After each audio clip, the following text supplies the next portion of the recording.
27장 46절하고 누가복음 23장 34절 두 절을 읽도록 하겠습니다. 마태복음 27장 46절 제9시쯤에 예수께서 크게 소리질러 가라사대 엘리 엘리 라마 사박다니 하시니 이는 곧 나의 하나님 어찌하여 나를 버리셨나이까 하는 뜻이라. 그 다음에 누가복음 23장 34절 한 절을 읽겠습니다. 이에 예수께서 가라사대 아버지여 저희를 사하여 주옵소서 자기의 하는 것을 알지 못하나이다 하시더라. 저희가 그의 옷을 나눠 제비 뽑을세. 아멘. 예수님은 십자가를 지고 가시는 예수님의 모습을 보면 그 누구한테도 어떤 원망도 없고 불평도 없는 것을 우리가 볼 수가 있습니다. 엄청난 그 십자가는 엄청난 고통이죠.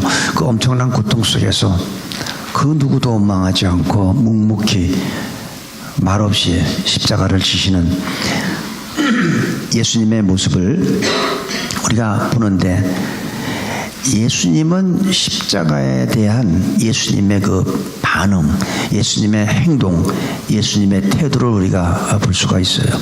억울한 재판을 받고 억울한 사형 선고를 받고 억울한 고통을 당했지만 예수님은 말 한마디 없이 그 십자가를 묵묵히 지셨습니다.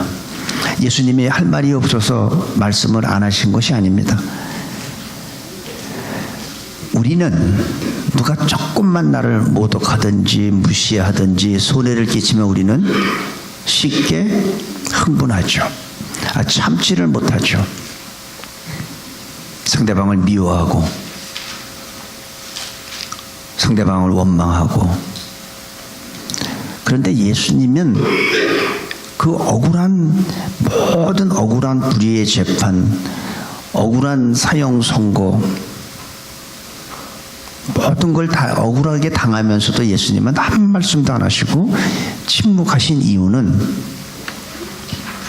하나님의 뜻을 이루기 위해서였습니다. 하나님께 순종하기 위해서. 그래서 예수님께서 겟세마네 동산에서 기도하실 때 나의 원대로 마옵시고, 그래서 예수님은 그 고통을 참으신 이유가 하나님께 순종하는 겁니다. 우리가 여기서 예수님의 모습을 보면서 우리들이 배워야 될 게 뭐냐면, 우리들도 살다 보면 억울할 때가 있어요. 모함받을 때도 있어요. 다른 사람들이 오해할 때도 있습니다. 그럴 때 우리들이 해야 될 것은 상대방한테 전화하고 따지고 하는 것이 아니라 똑같이 말없이 침묵하는 거예요. 왜? 하나님께서 그걸 원하신다고 저는 믿습니다. 오늘 예수님께서 죄도 짓지 않으시고 실수도 하지 않으신 그 예수님이 말씀을 아무것도 안 하시고 침묵하신 그 예수님이 십자가에 달리셔가지고 돌아가실 때까지, 운명하실 때까지 7마디를 합니다. 그래서 그걸 십자가상의 7언이라고도 하고 마지막 7마디라고도 하고 또 다른 말로 가상의 7언이라고도 얘기합니다. 오늘 첫 번째 우리가 볼 말씀은 누가복음에 보면 우리가 누가복음 23장 34절에 보니까 예수님께서 십자가에 못 박힐 때에 예수님의 그들은 참혹하게 잔인하게 예수님의 손과 발에 못을 박았어요. 그 말할 수 없는 고통. 그런데 예수님의 첫 마디가 뭐냐면 아버지요 저들을 사하여 주옵소서. 참 여러분, 내 고통이 크면요 다른 게 보이질 않아요. 내 고통이 크면, 내 감기가 걸리면 남의 그 한국말이 있잖아요. 내 곱불이 남의 연병보다 더 크다고.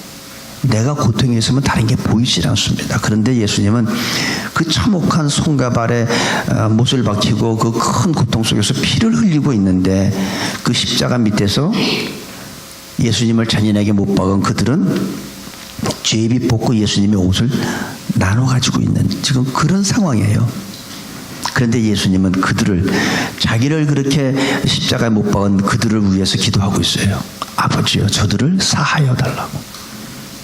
근데 더 놀라운 것은 그 다음 말씀이에요. 자기의 하는 것을 알지 못함이니이다.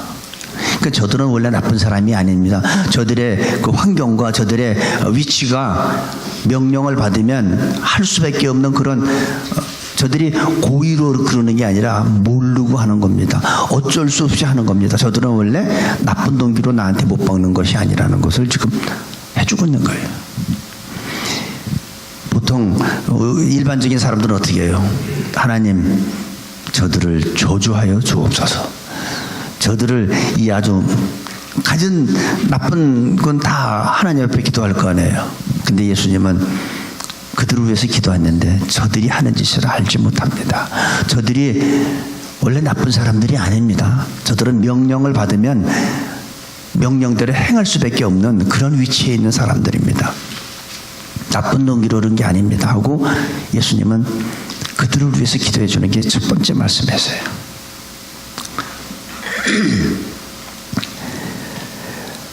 예수님은 그 사람들을 향해서 하나님 앞에 용서해 주세요. 저들을 사하여 주옵소서. 그리고 두 번째 예수님이 하신 말씀이 보면 예수님이 십자가에 달리실 때 두 행악자, 강도가 양쪽에 하나는 우편에 하나는 좌편에 못을 박혔습니다. 그 누가 보면 계속 23장 39절 23장 39절에서 쭉 내려보면 달리 행악자 중 하나는 비방하여 가로되 네가 그리스도가 아니냐 너와 우리를 구원하라 하되 하나는 그 사람을 꾸짖어 가로되 네가 동일한 정죄를 받고서도 하나님을 두려워 아니하느냐 우리는 우리의 행한 일에 상당한 보응을 받는 것이니 이에 당연하거니와 이 사람의 행한 것은 옳지 않은 것이 없느니라 하고 가로되 예수여 당신의 나라에 임하실 때 나를 생각하소서 하니 예수께서 이르시되 내가 진실로 내게 이르노니 오늘 네가 나와 함께 낙원에 있으리라 하시니라. 두 번째는 예수님의 십자가에 못 박힐 때 양쪽에 두 강도가 있었습니다. 그런데 마태복음에 보면 그 둘 다 예수님을 욕을 합니다. 우리 마태복음 27장 다시 한번 가볼게요. 27장 44절 27장 44절에 보면 함께 십자가에 못 박힌 강도들도 그러니까 둘 다 처음에는 예수님을 욕을 했던 것 같아요. 함께 십자가에 못 박힌 강도들도 이와 같이 욕하더라. 그러니까 이 두 강도가 처음에는 다 욕했던 것 같아요. 그런데 우리 누가복음을 보니까 그 중에 한 강도가 하나님의 어린 양 그리스도를 십자가에서 죽기 전에 발견한 겁니다. 그래서 한 강도는 예수님한테 자기의 구원을 요청합니다. 자기 옆에 있는 다른 행악자, 다른 강도를 꾸짖습니다. 너와 나는 당연히 이렇게 나쁜 짓을 해서 거기에 보응하는 이런 형벌 받는 게 당연하지만 이 사람은 옳지 않은 것이 없다. 이 사람은 죄가 없다.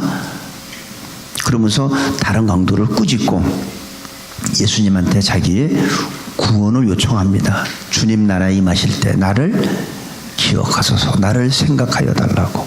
근데 예수님은 거절하지 않고 받아주세요. 그에게 구원을 보장해 줍니다. 네가 오늘 나와 함께 낙원에 있으리라. 그래서 십자가는 마지막 순간에도 구원을 주는 게 십자가예요. 오늘 우리가 십자가 찬양 불렀죠. 그 십자가는 죽기 직전, 숨이 넘어가기 직전에도 구원을 주시는 게 바로 십자가입니다. 그래서 이 강도는 마지막 순간에 숨 넘어가기 바로 직전에 구원받게 됐어요. 예수님의 두 번째 하신 말씀이에요. 네가 오늘 나와 함께 낙원에 있으리라. 구원을 보장시켜주는 예수님의 두 번째 말씀입니다. 그리고 요한복음의 19장에 보면은 19장 26절, 요한복음 19장 26절, 27절에 보면 이런 말이 있습니다. 예수께서 그 모친과 사랑하시는 제자가 곁에 섰는 것을 보시고 그 모친께 말씀하시되 여자여 보소서 아들이니이다 하시고 또 그 제자에게 이르시되 보라 내 어머니라 하신대 그때부터 그 제자가 자기 집에 모시니라. 이 사람들이 내가 너무 고통스러우면요 사실은 다른 게 잘 보이지 않습니다. 내가 고통스러우면 다른 사람의 어떤 어려움이 눈에 들어오질 않아요. 그런데 예수님은 십자가상에서 지금 얼마나 고통스럽고 밤새도록 채찍이 맞고 피는 다 흘리고 가진 고통을 다 받고 이제 기진맥진하고 이제 탈진 상태에서 더구나 손과 발에 못을 받고 십자가 매달려 있는 상태에서 자신의 고통이 그렇게 큰데도 예수님은 내려다봅니다. 첫 번째는 자기 제비 뽑고 자기 옷을 나눠 갖는 그 병사들을 위해서 하나님 앞에 용서해 달라고 기도하셨어요. 두 번째는 흉악한 강도를 양쪽에 있는 강도를 그 고통 속에서도 그 강도를 구원에 대한 말씀을 해주시고 이제 세 번째로 자기의 육신의 어머니 마리아의 노후를 걱정하는 거죠. 자기 사랑하는 제자 다른 사람이 아니라 바로 요한입니다. 요한한테 네 어머니다 하고 자기의 어머니를 의탁하는 걸 우리가 볼 수가 있습니다. 우리가 내가 어려운 환경에 있으면요 솔직히 자식도 안 보여요. 내가 어려우면 부모 자식이 안 보이는데 부모가 보이겠어요? 부모는 더더욱 안 보이죠. 예수님도 안 보여요. 자기 고통만 눈에 보이게 돼요. 내 고통만. 우리가 이 살다 보면 그런 걸 많이 듣죠. 그 남의 아이를 입양하는 참 그런 사람들 보면 참 훌륭합니다. 참 대단해요. 어떻게 남의 아이를 입양해서 키울 수가 있겠습니까? 물론 자식이 있는 사람이 남의 아이를 입양하는 건 그건 더더욱 큰일이죠. 자기가 자식이 없을 때 다른 아이를 입양시켜서 자기 자식같이 키우는 사람들이 있습니다. 근데 자기 자식이 있으면서도 다른 아이를 입양한다는 건 보통 사람이 할 수 없는 거 하는 겁니다. 그런데 갈 곳이 없고 버려진 노인들, 의탁할 곳 없는 그 노인들을 입양해서 양부모로 모시고 사는 사람은 없다는 얘기예요. 예수님은 십자가에서 돌아가시면서 누구를 부탁해요? 자기의 어머니를 부탁해요. 사랑하는 제자한테 네 어머니다 보소서 당신의 아들입니다 하고 자기 제자한테 어머니의 노후를 부탁하는 걸 볼 수가 있습니다. 그래서 자기 부모를 제대로 공경하지 않는 사람들은 성경적인 게 아닙니다. 우리가 10계명에 보면 1계명부터 4계명까지는 하나님과의 우리하고 관계죠. 그리고 5계명부터 10계명까지는 인간과 인간 사이의 계명인데 그 중에 첫 번째가 내 부모를 공경하라는 거예요. 자식을 위해서 희생을 해도 절대 부모를 위해서 희생하는 자녀들은 없습니다. 대부분 우리는 핑계를 많이 대잖아요. 부모를 안 모시는 이유가 내가 공부를 해야 되기 때문에.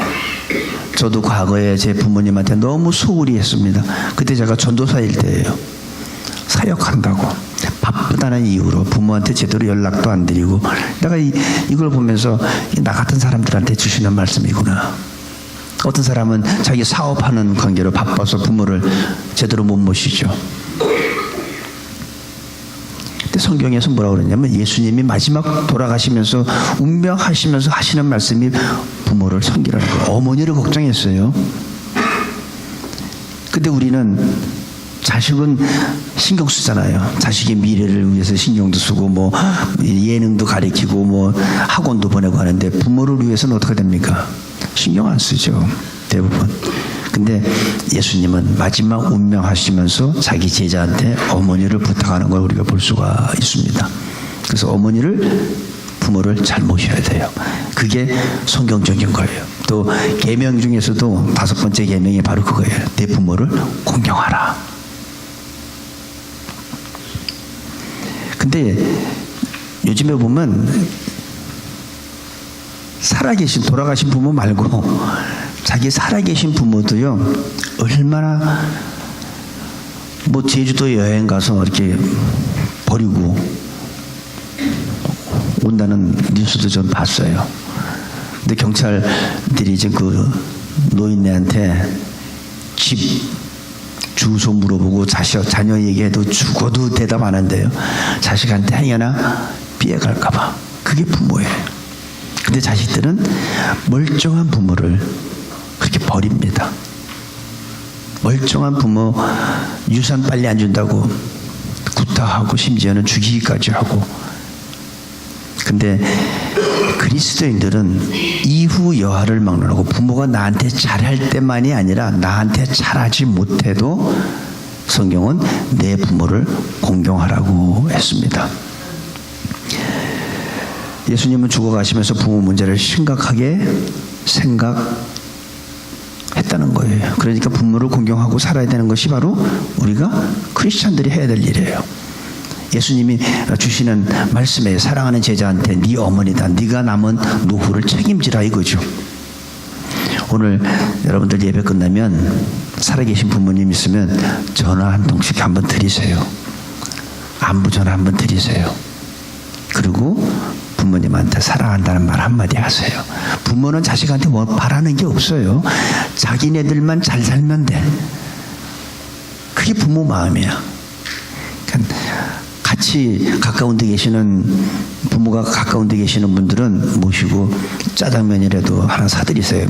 어머니는 짜장면이 싫다고 왜 싫어요? 좋아하지. 사드리세요. 사드리고 전화 한번 하시고. 그리고 마태복음 27장 오늘 말씀 아까 읽었던 46절 보니까 제9시쯤에 예수께서 크게 소리질러 가라사대 엘리 엘리 라마 사박다바 하시니 이는 곧 나의 하나님 어찌하여 나를 버리셨나이까. 이 말씀을 우리가 얼뜻 들어보면 마치 예수님이 십자가에서 하나님을 원망하는 것 같아요. 하나님을 불평하는 것 같은 그런 인상을 줍니다. 근데 그렇지 않습니다. 예수님은 지금 하나님을 원망하는 게 아니에요. 십자가에서 나의 하나님 어찌하여 나를 버리셨나이까.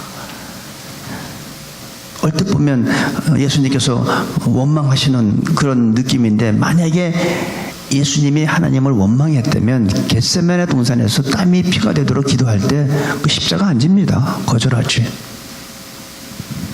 근데 예수님은 어떻게 했어요? 나의 원대로 마옵시고 아버지의 뜻이 이루어지기를 원하나이다 하고선 아버지의 원대로 십자가를 내가 지겠습니다 했던 분인데, 이게 지금 원망하는 소리겠습니까? 그리고 하나님을 어떻게 불렀어요? 나의 하나님. 하나님을 호칭할 때 객관적인 호칭이 아니라 나의 하나님. 내가 원망하고 불평할 때 나의 하나님이라고 안 하죠. 하나님이라고 부르죠. 그냥 우리의 하나님, 나의 하나님이라고 안 부르죠. 그래서 그건 예수님이 원망하시는 모습이 아니라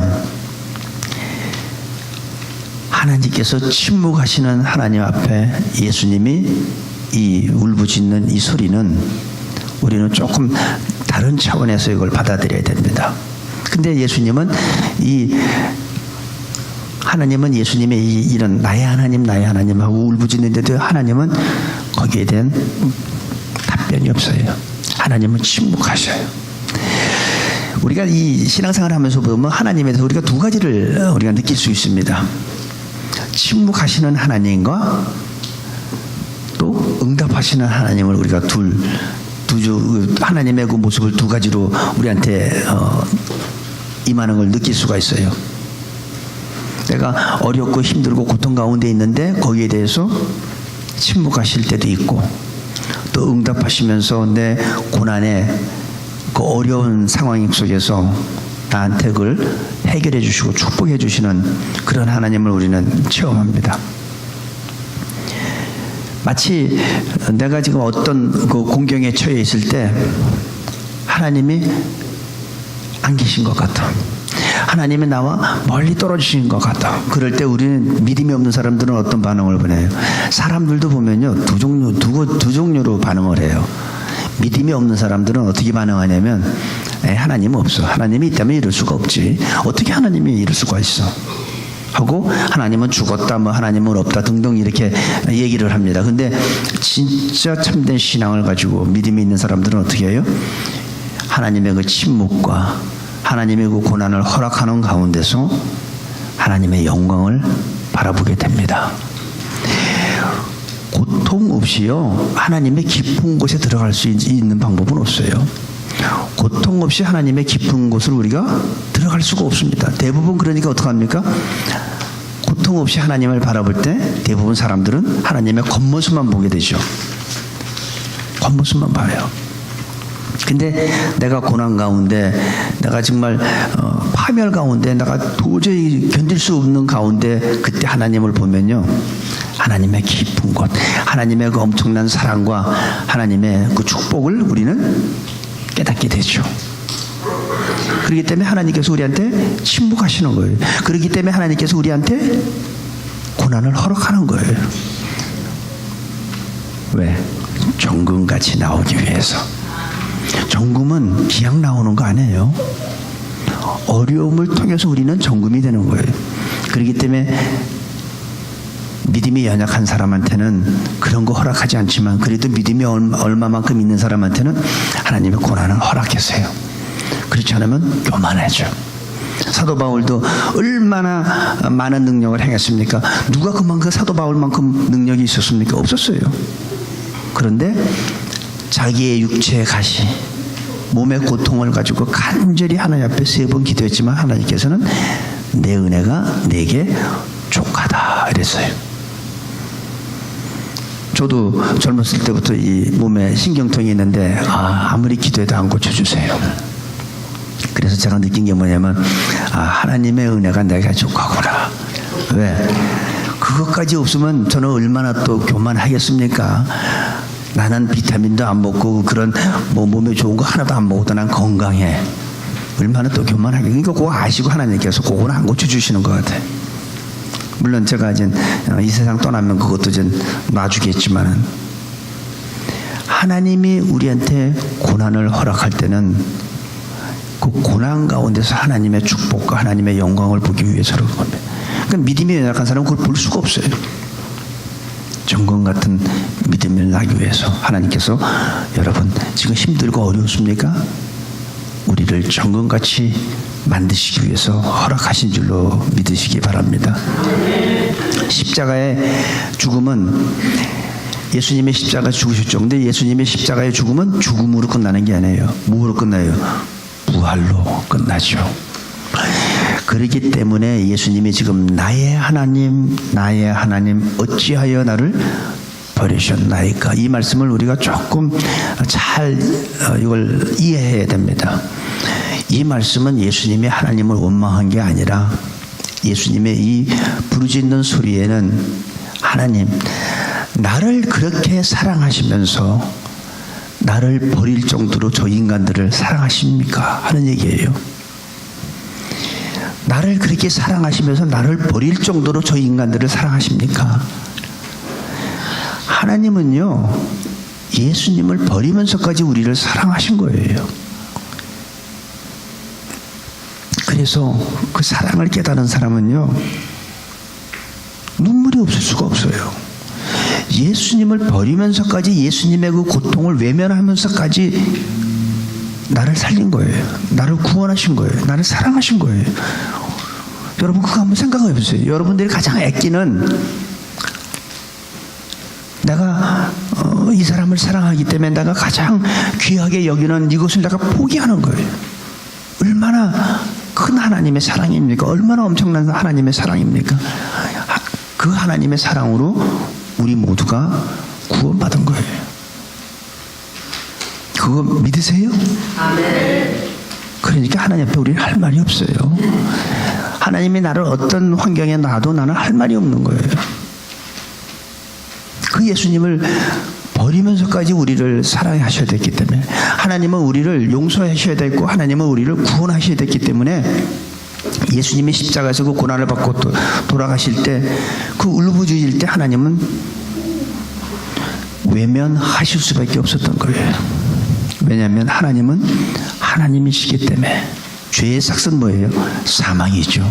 어떤 사람들은 그래요. 하나님의 전능하신 하나님인데 하나님이 그냥 예수님 십자가에 못 박지 않고 그냥 용서해주고 심판 안 하시면 되지. 그러면 그분은 하나님이 아니에요. 하나님은 하나님이시기 때문에 자신이 만든 법도 자신도 어길 수가 없는 거예요. 하나님은 능력이 있지만 능력을 사용하실 수가 없는 거예요. 예수님은 그 우리 모든 인류의 죄를, 그 죄의 대가가 사망인데 십자가에서 예수님의 형벌을 거치지 않고는 우리를 구원할 수 있는 다른 길이 없었어요. 전능하신 하나님이지만 다른 방법이 없었어요. 그런데 여러분, 다른 방법으로 우리가 구원받는다고? 그거 다 거짓말이에요. 만약에 하나님이 우리를 그냥 용서해 주셨다면 그분은 하나님이 아닙니다.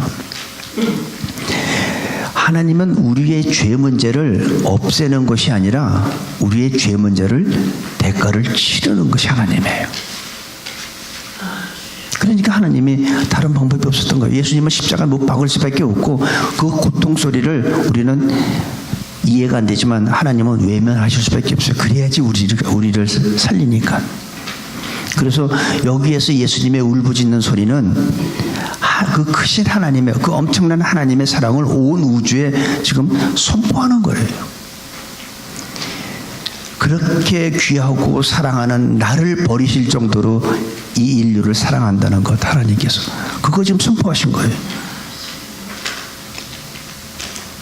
그거 생각하면 우리가 가슴이 뭉클하잖아요.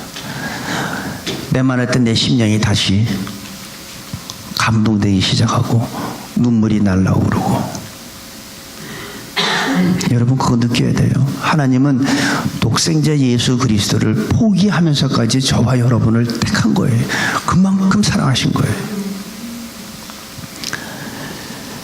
만약에 하나님이 인류가 저지른 모든 죄의 대가를 그냥 용서해주고 심판하지 않는다면 그분은 하나님이 아닙니다. 아니, 하나님일 수가 없죠. 하나님도 하나님의 법을 어길 수가 없어요. 그래서 하나님이신 거예요. 하나님이 하나님이시기 위해서는 하나님이 우리의 죄 문제를 해결하신 거죠. 없애는, 그 죄 문제를 없애는 것이 아니라 대가를 치르시는 게 바로 하나님입니다. 그래서 하나님은 능력이 있지만 그 능력을 사용하실 수 없었고, 우리 죄를 쉽게 용서할 수 있지만 용서해 주실 수 없는 이유가 바로 하나님이시기 때문에. 이게 좀 이해가 돼야 되는데 이게 좀 어려워요, 제 말이. 하나님이시기 때문에 용서해 줄 수 있지만 용서할 수 없었던 거예요. 하나님이시기 때문에 예수님을 십자가에 못 박을 수밖에 없었던 거예요. 하나님이시기 때문에. 어떤 사람이 내게 잘못을 할 때 우리는 쉽게 용서해 준다고 그러죠. 대부분 나한테 좀 잘못했거나 어떤 실수 있을 때 우리는 말로는 쉽게 잘 용서한다고 그래요. 내가 잘못했습니다. 그러면 예 하고서 용서를 받아주는데, 용서를 받아주면서도 왜 계속 미워합니까? 왜 그 사람하고 눈도 안 맞추고 계속 왜 그 사람하고 교제를 안 합니까? 말로만 용서했기 때문에요. 대가를 치르지 않는 용서는 용서가 아닙니다. 그러니까 우리가 용서한다는 그 용서에는 능력이 없어요. 힘이 없어요. 내가 그 사람 안 봐. 그 용서 안 해요. 용서는 반드시 대가를 치러야 돼요. 하나님은 우리를 용서하시기 위해서 예수님을 십자가에 못 박는 대가를 치르시면서 우리를 구원한 거예요. 대가 없는 용서는 용서가 아닙니다. 오늘부터 여러분들이 잘 생각해 보세요. 여러분의 남편을 용서하시기 바랍니다. 평생 속썩이는 남편 용서하셔야지 어떻게 해요? 말로만 용서하시면, 용서라는 것은 상대방이 내게 잘못한 그 사람의 치러야 될 대가를 내가 대신 치러준다는 게 바로 용서예요. 그 사람이 치러야 될 대가를 내가 치르지 않고 말로만 용서하는 것은 그건 진정한 용서가 아니고 하나님이 원하는 용서는 대가를 치르는 용서예요. 말로만 용서하기 때문에 우리는 능력이 없습니다. 그래서 하나님은 우리 죄를 용서하실 때 그냥 용서한 게 아니라는 걸 여러분들이 꼭 있어요. 예수님을 어떻게 했어요? 십자가에서 피 흘리게 했어요. 죄의 삭선 사망인 것을 다 치러주시고 우리를 구원하고 용서하고 사랑하신 거예요. 이것이 바로 구원이고 이것이 바로 하나님의 희생입니다. 우리는 작은 고통과 오해에도 말이 많고 원망이 많습니다. 근데 진짜 진정한 그리스도인, 진짜 하나님의 그 깊은 곳을 깨닫는 그리스도인들은 내가 손해보고 내가 억울한 일을 당했을 때도 침묵하는 게 바로 진정한 그리스도인이에요. 누구를 위해서? 하나님을 생각함으로. 내가 애매히 고난을 받아도 하나님을 생각함으로 참으면 이는 아름다운 겁니다. 하나님이 알아주시는 거예요. 근데 내가 죄가 있어서 매를 맞으면 그게 뭐예요? 얼마나 우스운 일입니까? 그래서 진정한 그리스도는 내가 오해를 당하고 내가 손해보고 누명을 써도 조용히 침묵하고 대가를 치르면 그때 내 마음속에 내 속에서 십자가가 다시 살아나기 시작하는 거예요. 그 십자가가 다시 살아나는 거예요. 여러분 속에 있는 십자가가 지금 메말라 있습니까? 아니 있기는 합니까? 우리는 다시 한번 내가 진정한 그리스도인이라면 예수님의 이 십자가상에서 예수님의 행하셨던 이걸 보면서 우리도 똑같이 예수님의 모습을 우리는 쫓아가야 됩니다. 예수님은 불의에 대해서 한 말씀도 안 하셨어요. 내 고통이 크면은 남의 고통은 보이지 않는데도 예수님은 자기의 그 엄청난 고통 속에서 다른 사람의 고통을 봤어요. 다른 사람을 용서하고 다른 사람을 구원시키고 자기의 어머니의 육체의 어머니의 노후를 걱정하고 그게 예수님의 우리한테 보여주신 모습이고 우리가 배워야 될 모습입니다.